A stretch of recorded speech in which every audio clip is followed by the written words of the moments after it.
Não dá para considerar esse vídeo como um simples vídeo, né? Isso aqui é uma videoaula. Então seja bem-vindo, seja muito bem-vindo, gente boa, ao único canal no YouTube que tem a Bíblia comentada versículo a versículo. E nesse vídeo a gente vai falar a respeito do seguinte: a liberdade de escolha e a escravidão de suas consequências. Vamos pensar sobre isso? Não sai daí não, fica comigo até o final. Vamos junto?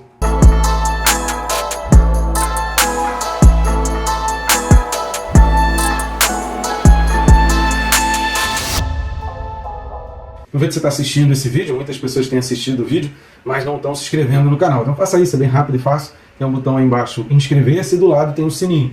Marca ali também o sininho, porque marcando o sininho, além de ser notificado todos os dias e ficar por dentro de tudo que acontece aqui no canal, todas as novidades, você ainda vai ser despertado, né? Só essa notificação, esse lembrete vai te lembrar que você não pode deixar de estudar a palavra para não acreditar em qualquer coisa que é falado por aí. Independente de usar os meus vídeos ou não, mas marca esse sininho aí para que você seja lembrado todos os dias, às 6 da manhã, que você não pode deixar de estudar a palavra. Por falar em palavra, vamos ao texto? O texto desse vídeo, texto base, é Romanos capítulo 1, versículo 24. Então vamos à leitura da carta de Paulo aos Romanos, capítulo 1, versículo 24, que diz assim: Por isso, Deus entregou tais homens à imundícia, pelas concupiscências de seu próprio coração, para desonrarem o seu corpo entre si. Então, mais uma vez, eu lembro aqui, você que está assistindo esse vídeo, no dia que ele está sendo postado, e ainda não tem os vídeos seguintes, deixa para você fechar todas as suas conclusões, faz as suas anotações. Já peço aí, pausa o vídeo, pega lá o caderninho de anotações, anota os textos que a gente vai falar, anota as expressões que a gente vai falar aqui, e aí você vai juntando aí até o versículo 32,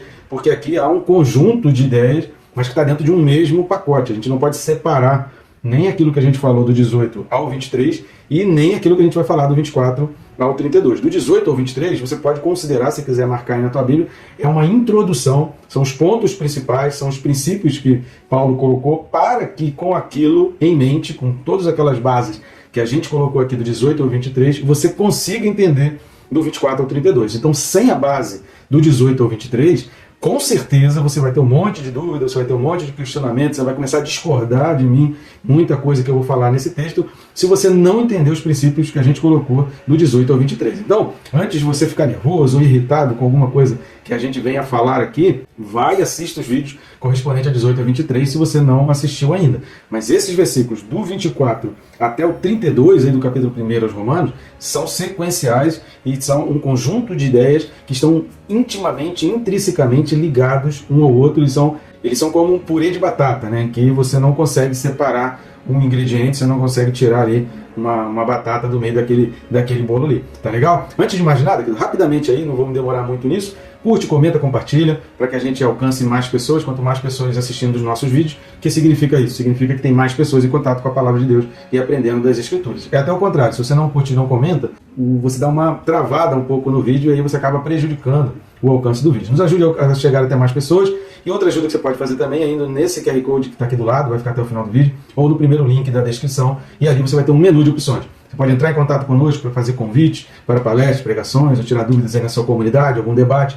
Você pode estar adquirindo os nossos livros, que é o Quem se Importa com Deus e o Perca Peso Tirando a Trave do Olho. A capinha deles vai ficar aparecendo aqui, e através disso você está colaborando com a obra de Deus, mas também está sendo muito abençoado. Se você ler a sinopse desses livros, você vai ver que são livros que são imprescindíveis. Todo cristão precisaria ler esses livros, tá certo? Então vamos lá. Primeira coisa que a gente vai destacar é aquilo que a gente vem sempre falando, que a Bíblia não foi originalmente dividida em versículos e capítulos, então as preposições, os pronomes relativos que aparecem no início dos versículos, eles são de fundamental importância para a gente entender a ligação com os outros versículos e o sentimento, né? Porque essas expressões, né, uma preposição, ou uma conjunção, ou um pronome relativo, ou até mesmo um advérbio, né, elas podem dar indicativo. Ou está se falando algo contra o que foi dito antes, ou está se concordando, ou então está se explicando o que está sendo dito antes, ou está numa sequência de fatos, né? O Evangelho de Marcos, por exemplo, ele é muito sequencial, ele é muito dinâmico, ele é muito explicativo. Nesse caso aqui do versículo 24, isso aqui é uma explicação. A palavra aqui é a mesma base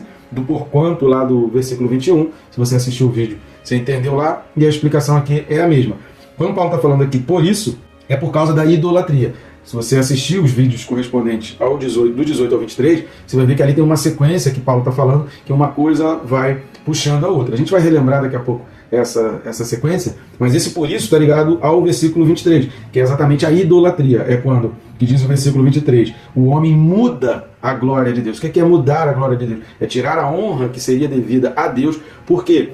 porque o homem não observou nas coisas criadas o poder invisível, o homem não observou nas coisas visíveis os atributos invisíveis de Deus. E aí, o versículo 20 fala sobre isso, o Salmo 19 também fala sobre isso, e aí o texto vai dizer, Paulo vai chamar esses homens de indesculpáveis, porque não tem desculpa, é muito mais difícil você negar a existência de Deus diante das coisas criadas do que você aceitar. E aí Paulo vai dizer que por causa dessa atitude, isso traz uma mensagem para Deus. Qual a mensagem? De que os homens estão glorificando mais a criação do que o Criador. Os homens estão glorificando muito mais, estão dando honra, estão dando glória, estão enaltecendo muito mais a criatura do que o Criador. Isso porque eles a si mesmos se consideram mais sábios e melhores e acabam se tornando loucos. Nessa tentativa de querer ser mais sábio a si mesmo, de fazer de si mesmo mais sábio, acabam se tornando loucos. E aí o versículo 23, além disso, eles mudaram a glória, eles mudaram a honra do Deus incorruptível, do Deus que não tem corrupção, do Deus que não tem falha, do Deus que não perece. A palavra aqui corrupção não é tanto no sentido que a gente está acostumado a ver no Brasil, tão glorificado, tão honrado aí, que quanto mais corrupto, mais currículo, mais capacidade essa pessoa tem para ser presidente da República, por exemplo. Então, não é nesse sentido, mas o corruptível aqui, ou incorruptível, é no sentido de perecer, de esvainecer, de apodrecer. Então, quando está falando que Deus é incorruptível, que está falando que tudo nele, a sua essência, a sua palavra, os seus princípios, os seus valores, não perecem, não se esgotam, não acabam, não tem prazo de validade. Então, um Deus que é incorruptível, que não tem prazo de validade, cujos princípios e valores duram por toda a eternidade, os homens transformam, tiram essa honra dele para fazer ícones, para fazer imagens. Existe uma questão, uma discussão na igreja primitiva, que são os iconoclastas, e aí houve toda uma discussão sobre a questão de adorar imagens, ou de fazer santos, de fazer imagens ali, e automaticamente a igreja primitiva rejeitou, exatamente entendendo e compreendendo que as escrituras falavam contra esse tipo de ato, qualquer tipo de imagem, qualquer tipo de adoração, porque Deus mesmo não se mostrou através de imagens. Quando Moisés perguntou, eu estou representando quem? Eu vou falar para o povo que quem me enviou. Deus fala, diga o eu sou. Deus não falou, faz uma imagem e diz, esse é o teu Deus. Pelo contrário, quando Moisés ficou muito tempo no monte, o povo careceu de um bezerro de ouro e fez a construção ali de um bezerro de ouro.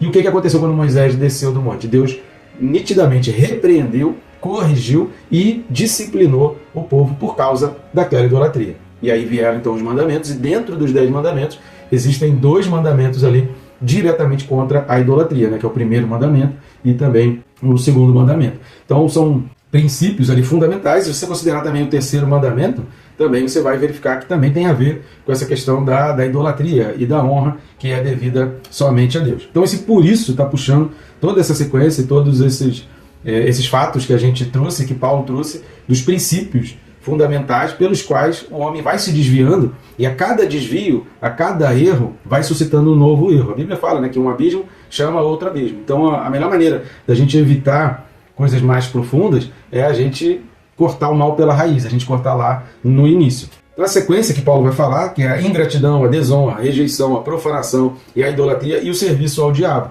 Por quê? Porque a gente vai ver que na Bíblia só há 2 senhores, Jesus falou sobre isso, só há 2 senhores, não existe um terceiro senhor, não existe uma terceira possibilidade. Eu sou do centro, eu sou centrão, eu não sou nem de Deus nem sou do diabo, eu sou centrão. Não existe centrão, querido. Ser centrão significa que, de acordo com a conveniência, você faz uma declaração a favor de um lado. Mas o teu coração, se não tiver com Deus, ele está com o diabo. Jesus falou, aquele que comigo não ajunta e espalha. Se não é por mim, é contra mim. São palavras do próprio Jesus Cristo. Então não tem como você ser de centro na relação de escolhas entre a quem você vai servir. Se vai servir a Deus ou servir ao diabo. O filme The Shift é um filme muito bom, que lá no final do filme, o autor principal ali, protagonista, ele vai exatamente passar essa imagem. Pois se eu fizer o que eu quero, eu estou fazendo o que o diabo quer. Então eu preciso, para fazer o que Deus quer, eu preciso negar a mim mesmo, eu preciso negar a minha vontade, negar as minhas escolhas. É aquilo que a gente falou da troca de gestão, para que eu faça então a vontade de Deus. E a gente não pode esquecer, de maneira nenhuma, você não pode esquecer o princípio bíblico, de que aquilo que o homem semear, isso mesmo colherá. O que Paulo está falando aqui a partir do versículo 24 é que, em virtude dessa sequência de rejeições, de arrogância do ser humano, de rejeitar a Deus, de se esforçar, a gente falou sobre isso nos vídeos passados, há muito mais esforço em negar a existência de Deus do que em aceitar a existência de Deus, do Criador de todas as coisas, dessa perfeição que a gente tem. É muito mais esforço em negar. Então esse esforço em negar, esse esforço em rejeitar, esse esforço em caminhar na direção contrária de Deus, é uma escolha que o homem faz e que Deus respeita. A gente vai entender, e há um princípio bíblico para isso, de que Deus respeita essa escolha do homem. Assim como a escolha por Deus Deus também não força. Deus também não força a pessoa a escolher. É uma disposição. Então, a nossa disposição por escolher pela fé, escolher a graça. Ou seja, Deus coloca a graça à disposição, Deus fez todo o trabalho, Deus entregou o seu próprio Filho que morreu e ressuscitou. A gente não pode esquecer da ressurreição de Jesus. E Deus colocou isso à disposição. Então a gente alcança pela fé. Por que a gente alcança pela fé? Porque a perseverança até o fim vai nos conduzir na direção da graça. E enquanto a gente está caminhando na direção de B, a gente está dando as costas para A. Então a gente está saindo de um plano A para um plano B. Então não tem como, se você está caminhando, quanto mais você caminha na direção de B, mais longe você fica de A. Essa é a vida humana. Então o que é A? A são as tuas concupiscências. A significa a gestão da tua vida pela carne, pelos desejos, pela vontade da carne, pelos prazeres sexuais, né? Pela luxúria, pela lascívia, pelo poder, pela ganância, pelo orgulho, por um elogio, enfim, por um pedestal. Então você sai desse plano A, que significaria a gestão da tua vida movido pelos sentimentos e sensações e emoções da carne, e você troca a tua gestão pelo plano B, que é Jesus Cristo, que para Deus sempre foi o plano. O ser humano é que se perdeu, e aí a gente precisa sair da perdição, deixar de ser mortos e ressuscitar através de Jesus. Então, quanto mais a gente caminha numa direção, mais a gente está dando as costas para outra. Mas vamos ver alguns textos, isso é muito importante você acompanhar comigo alguns textos, para a gente entender os princípios bíblicos que Deus dá para nós escolhermos a nossa semente, mas que cada semente escolhida vai gerar uma planta. Cada semente que a gente escolhe vai ter uma colheita. Se eu quero colher manga, eu preciso escolher a semente da manga. Eu não posso plantar laranja e depois de um tempo ficar frustrado porque eu estou colhendo manga. Eu não posso plantar jiló querendo achar que eu vou colher morango, porque eu quero algo doce, mas aí eu plantei jiló. Aí quando vem a colheita, que é jiló, eu falo, poxa, eu queria tanto um moranguinho doce e o que tem para mim é jiló. Mas claro, você escolheu a semente errada. Então, não reclame da colheita. Muda a semente. Muda o que você está semeando. Muda o que você está plantando. Começa a acreditar. Confia mais em pessoas que estão dizendo, olha, essa semente aqui da palavra de Deus, que se ligar na palavra de Deus, você pode ir ali confiando. Então, não reclama da colheita. Muda a tua semente. Vamos dar uma lida lá em Gênesis, capítulo 4, versículos 6 e 7. Gênesis 4, 6 e 7 fala assim: Então lhe disse o Senhor, por que andas irado? E por que descaiu o teu semblante? Se procederes bem, não é certo que serás aceito? Se todavia procederes mal, eis que o pecado jaz à porta. O seu desejo será contra ti, mas a ti cumpre dominá-lo. Repare que Deus está falando aqui para Caim. Por que você está aí triste, que você está chateado, você está irritado, revoltadinho? Cara, faz o certo. Se você fizer o certo, você vai colher as consequências do certo. Agora, se você fizer o que é errado, o teu próprio desejo vai ser contra ti. Ou seja, o desejo humano, o desejo da carne, ele atrai o mal e ele só traz consequências ruins para nós mesmos. Maiores prejudicados não é o outro, né? Somos nós mesmos. Vamos dar uma lida mais aí, Deuteronômio 30, do 15 ao 20. Livro de Deuteronômio, capítulo 30, do 15 ao 20, fala assim: Vê que proponho hoje a vida e o bem, a morte e o mal. Se guardares o mandamento que hoje te ordeno, que ames o Senhor teu Deus, andes nos seus caminhos, e guarde os seus mandamentos, e os seus estatutos e os seus juízos. Então viverás e te multiplicarás, e o Senhor teu Deus te abençoará na terra qual passas para possuí-la. Porém, se o teu coração se desviar, e não quiseres dar ouvidos e fores seduzidos, e te inclinares a outros deuses e os servires, então hoje te declaro que certamente perecerás. Não permanecerás longo tempo na terra, a qual vais, passando o Jordão, para possuires. Os céus e a terra tomo hoje por testemunhas contra ti, que te propus a vida e a morte, a bênção e a maldição.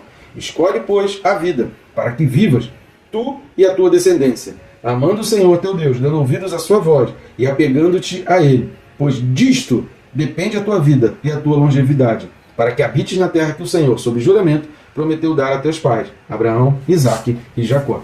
Nem precisa muita explicação nesse texto aqui, é autoexplicativo.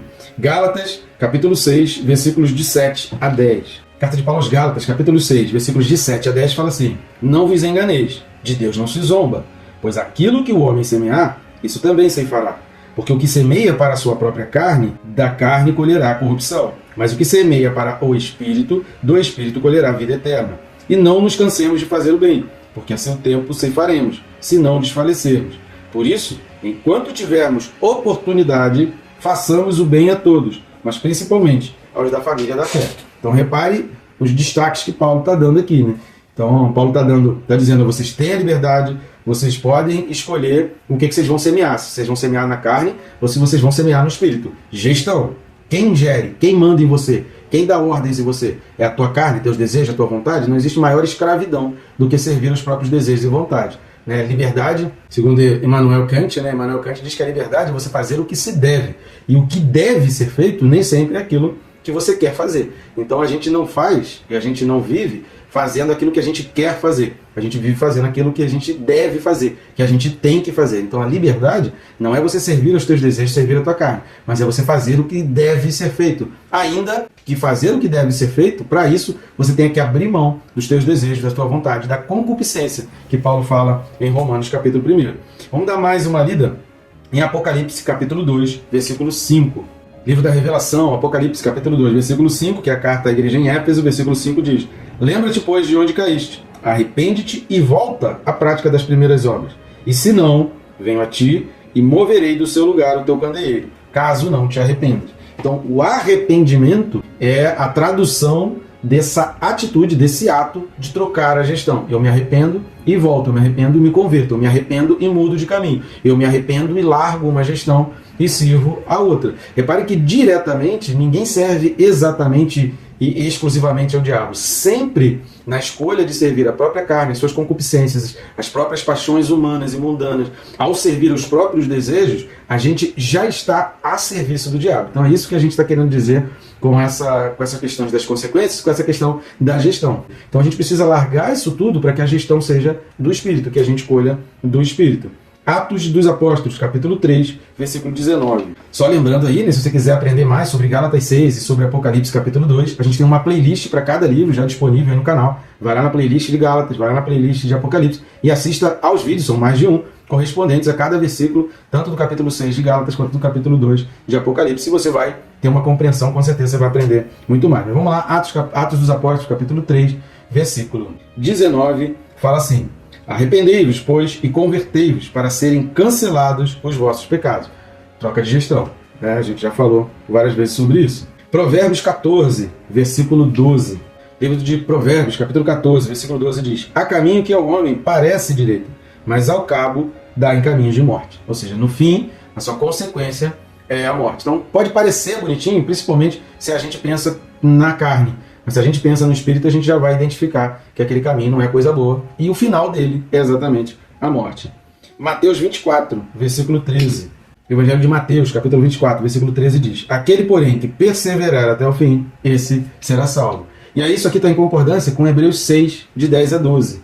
Hebreus capítulo 6, do 10 ao 12, vai falar assim: porque Deus não é injusto para ficar esquecido do vosso trabalho e do amor que evidenciastes para com o seu nome, pois servistes e ainda servis aos santos. Desejamos, porém, continue cada um de vós mostrando, até o fim, a mesma diligência, para a plena certeza da esperança, para que não vos torneis indolentes, mas imitadores daqueles que pela fé e pela longanimidade herdam as promessas. Aliás, essa expressão até o fim, ela é o pano de fundo de toda a carta ao Apocalipse, aos Hebreus. Toda a carta aos Hebreus ela vai caminhar em cima dessa linha da perseverança até o fim, de permanecer firme até o fim. Tá? Na dúvida, assista os vídeos correspondentes aí ao estudo da carta aos Hebreus. Eu queria dar uma lida porque é muito importante, eu gostei demais do comentário de Romanos, da enciclopédia de Moody. Então, vamos dar uma lida aqui, presta atenção, né? Eu vou dar uma lida aqui agora, que é muito importante o que ele coloca aqui. Os versículos 24 e de 26 a 28, todos repetem a mesma frase solene: Deus entregou. Aí aqui, só voltando. Quando há essa repetição dentro de um mesmo contexto, um trecho curto, há uma repetição de expressões, aquilo é uma ênfase, aquilo é um destaque.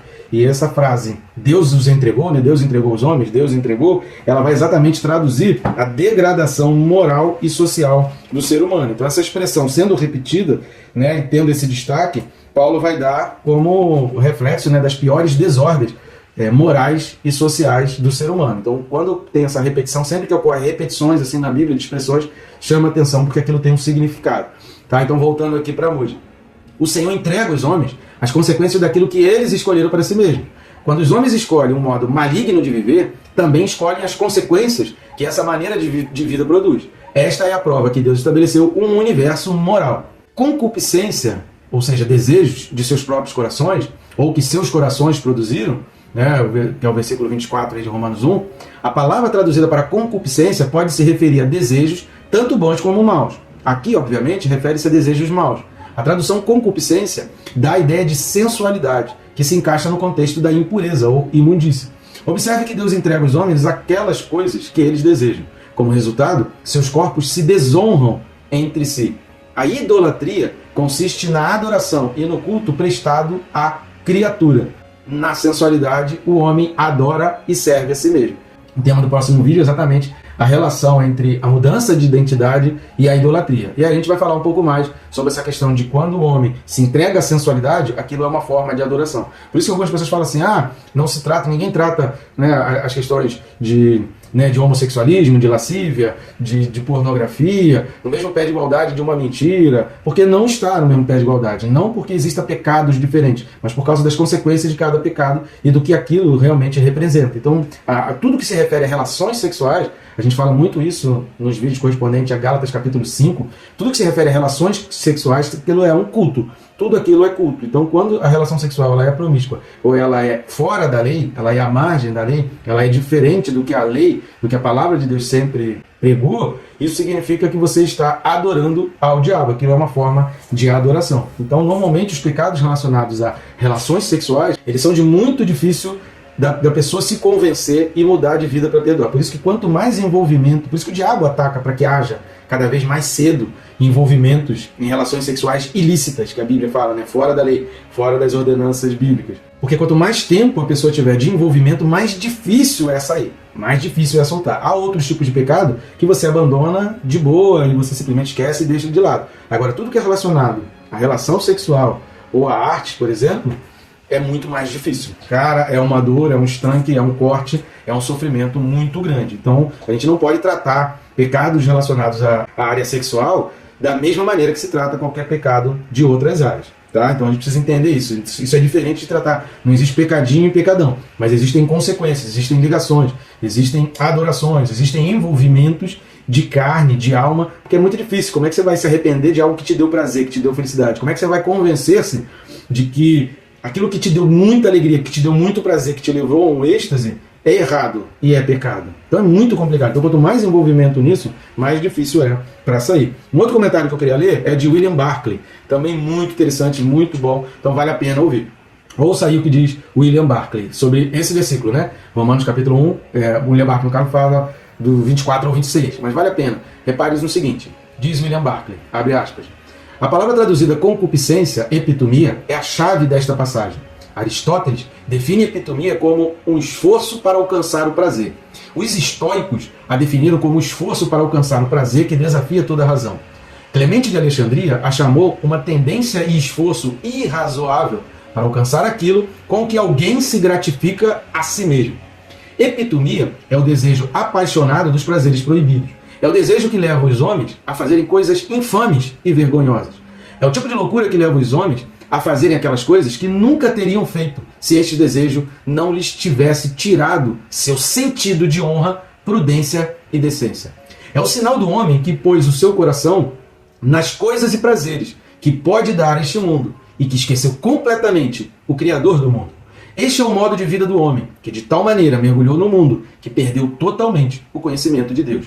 É terrível referir-se a Deus como aquele que abandona alguém, e há duas razões para isso. Deus deu ao homem o livre-arbítrio e respeita esta escolha.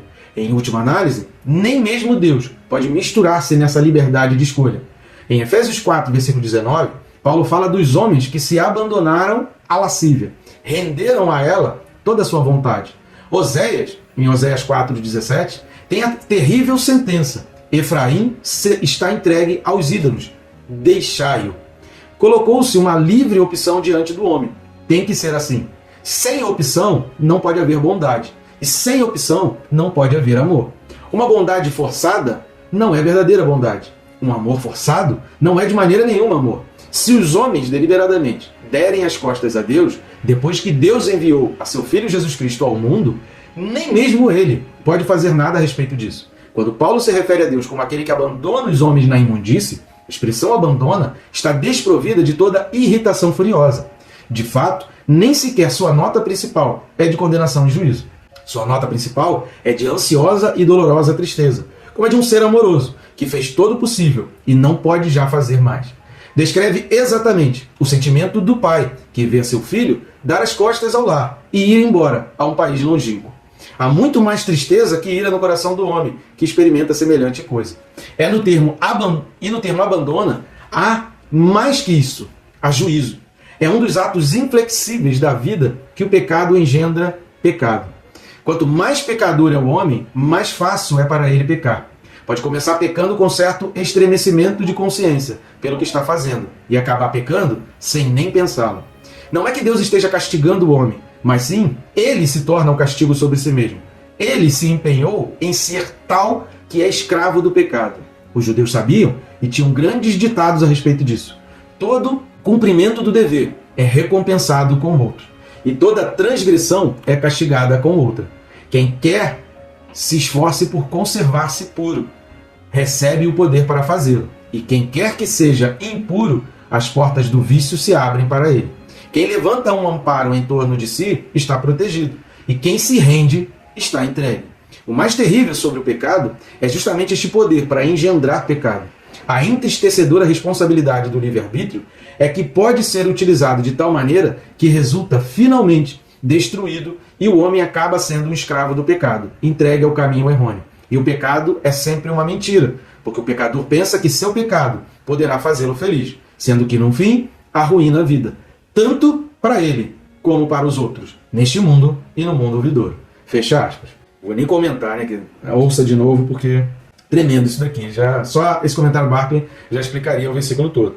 Agora, só para a gente fechar aqui o vídeo, por que desonrar? Porque há honra no matrimônio, que é, conforme a Bíblia, o relacionamento natural. Então, até o final do versículo 1, você vai ver muito essas coisas de mudança do que é natural. Por quê? O que é natural é o relacionamento do matrimônio entre homem e mulher. Esse é o relacionamento lícito. O que sair de um relacionamento entre um homem e sua mulher, e uma mulher que ele escolher para viver a vida inteira, o que sair disso, tanto o que sai do relacionamento de homem e mulher, né? Ou seja, homem com homem, mulher com mulher, ou do homem com a mulher que ele escolheu para a vida inteira, ou seja, um homem e várias mulheres, a mulher e vários homens.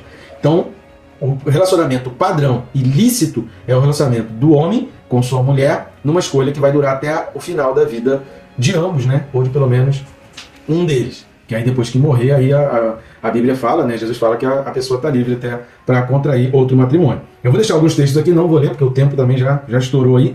Hebreus capítulo 13, versículo 4. Inclusive tem um vídeo correspondente, assista aí, Hebreus 13, 4. E um outro texto, que a gente ainda não tem vídeo, mas em breve teremos, é Gênesis 2, do 18 ao 20. Lá em Gênesis, no livro de Gênesis, enfim, né, do capítulo do 1 até o 3, os 3 primeiros capítulos de Gênesis, são mais do que narrar uma história, mais do que apenas narrar uma história do princípio, da origem de tudo. Ali há uma construção de muitos princípios que norteiam não só a Bíblia inteira, mas que se você aprende aqueles princípios ali de organização, de ordem, do que vem primeiro, do que vem depois, do que é principal, do que é primordial, é sucesso na tua vida, com certeza. Então leia esses textos aí, querido, e nos acompanhe pelo menos aí até o final desse capítulo primeiro, para você, enfim, tirar então todas as suas conclusões e ter sua compreensão daquilo que Paulo está realmente falando. Até o próximo vídeo aí, gente boa. Espero que tenha sido bênção na tua vida. Qualquer coisa, deixa aí os comentários a sua dúvida. Que Deus te abençoe rica e abundantemente.